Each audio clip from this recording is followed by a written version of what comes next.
So hello and welcome everyone, welcome back to my channel. This is yet another video of our AI Builder series. In this video, we'll be diving deep in another type of uninformed search algorithm, which is uniform cost search. We'll explore UCS in complete depth. We'll be covering various aspects such as its basic understanding, its working, its evaluation on various parameters. We'll be looking into its technical working with a step-by-step approach from its application to its pros and cons. In this video, we'll cover uniform cost search in a clear and easy to understand way. So without wasting much time, let's get started. So let's first understand the basics of uniform cost search. So what is UCS? In artificial intelligence, it is an uninformed search technique which expands the cheapest node first. By uninformed search technique, we mean that the search algorithm will be having very limited amount of knowledge about the search space. It won't be a guided search. An uninformed search technique explores a search space without any prior knowledge. It blindly searches for the goal in a fixed pattern without any guidance towards the goal state, right? And how it works? It expands the cheapest nodes first. It is designed to find the least cost path from the start node to the goal node. So its main aim is to find the least cost path among all the available paths from start node to goal node. Let's move on further. Talking about the data structure that uniform cost search uses, it uses a priority queue as its fringe to store nodes to visit. During its working, in order to decide which node to expand next, it uses priority queue to prioritize those nodes that will be expanded next. Let's understand this with the help of an example. So here is an example in front of you to explain how priority queue works in uniform cost search. Suppose at any instance, UCS wants to decide which node it should expand next. And these are the three nodes that are there in the priority queue. Now, the node with the lowest cost associated with it, which is the node with the lowest cost, it is A. A is having the lowest cost among all the present nodes in the priority queue. So A will be expanded next. Similarly, suppose in the next iteration, a new node is added to the priority queue which is having the lowest cost associated with it compared to all other already present nodes will be given the first priority. Let's understand how. See, at any instance, these are the three nodes where A is having the lowest cost associated with it. We'll remove it first. Now another new node is added to the fringe D having the lowest cost compared to all other present nodes in the queue. So in the next iteration, D will be given the first priority, meaning it will be expanded next, right? So that's how priority queue works in UCS. The node with the lowest cost associated with it is given the first preference. Now it's time to understand the characteristics of uniform cost search. Now we'll be evaluating it on our four parameters, which are completeness, time complexity, space complexity, and optimality. Let's look into them one by one. First, let's talk about completeness. Is it complete? The answer is yes. The condition over here is if the branching factor is finite. If you know completeness, it means that if there exists a goal node, will the algorithm be able to find that goal node? The answer is yes, but with a condition that if the branching factor is finite. Talking about the time complexity, it is big O of b raised to the power c star upon epsilon. Let's understand the meaning of each of these symbols. First of all, we are having b. It is the branching factor. Here c star represents the optimal cost from start node to goal node, and epsilon is the smallest step cost. That is the smallest possible cost of moving from one node to another node. So this was the meaning of these terminologies.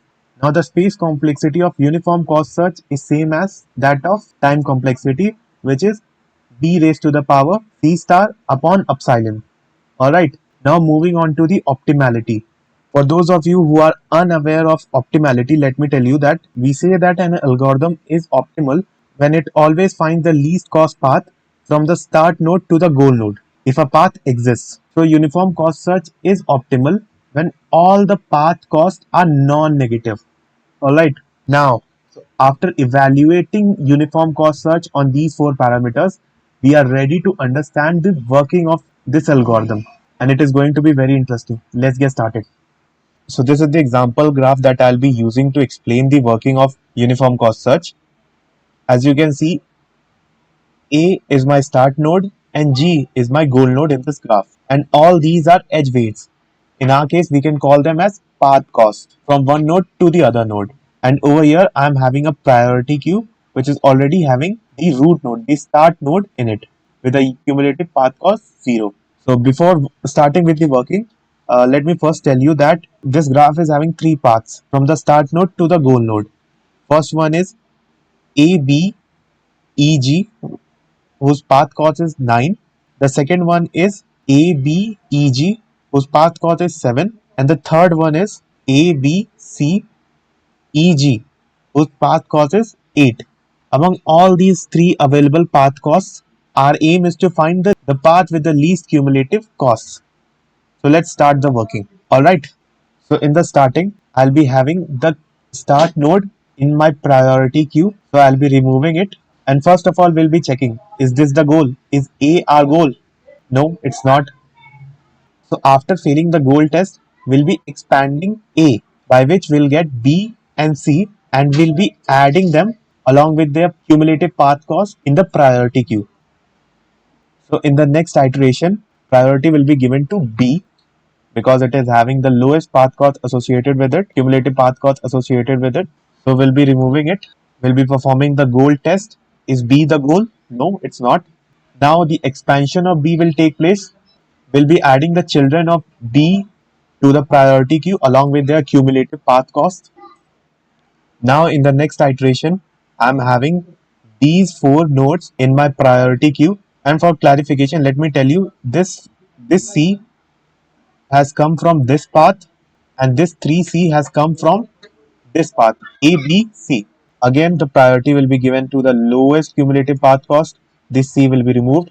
We'll check, is C the goal? No. Again, C will be expanded to discover its children, which are E and F. Again, both of them would be added to the priority queue. Now here you can see a lot of nodes are having their cumulative path cost as 4. So the preference would be given to the node that was added first. 4C was added first, so it will be removed first. Again, a goal test will be performed. We'll be getting the children of C as E and F. Their cumulative path cost would be added. Again, E will be expanded, getting D and G. Now 4 will be removed from the priority queue. Is this the goal? No. Is it having any children? No. We'll move on further. After expanding E, 5E will get 8D and 8G. Now 5F is removed, it is not having any children, so it won't bother us anymore. Now taking out 6D, is it a goal? No. Is it having any children? No. Again 6E will be expanded, we'll get 9D and 9G. In the next iteration, we'll be removing 7D. Is this the goal? No. Is it having any children? No. So simply we'll be removing it. Now in the next removal, what we'll be removing? We'll be removing 7G. Now we'll check, is this the goal node? Yes, it is the goal node. So here we have reached our goal node and our cumulative path cost is 7. So out of the available path cost, which was 7, 8 and 9, we have find the optimal path, which is 7. So this was the working of uniform cost search.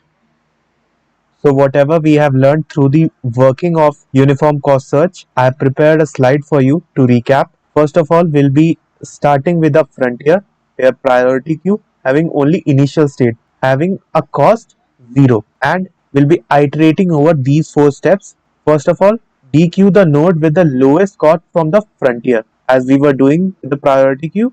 After the removal, we were testing whether the node is the goal state or not. If the node in our hand is the goal node, meaning the goal node is found, we have to stop and return the path. Else, we need to expand the node and add the resulting node to the frontier. and this is the termination statement. If at any point of time, if the fringe is empty, then the loop needs to terminate, meaning we have expanded the entire graph, we have explored the entire graph without finding the goal node. So in this case, we would be terminating our loop. Alright, let's talk about the pros and cons. So its advantages, it finds the shortest path. In terms of cost, we can say it finds the cheapest path. And its disadvantages are its inefficiency with large graphs, it requires high memory usage, and its time complexity. These are the three disadvantages of uniform cost search. Let's now look into the working of uniform cost search. This search algorithm is mainly used in navigation systems and robotics. We can understand in navigation system, it is used to find the shortest path from one point to the other point. So this was all about uniform cost search. If you have any doubt regarding uniform cost search, you can ask it in the comment section. So thanks for watching.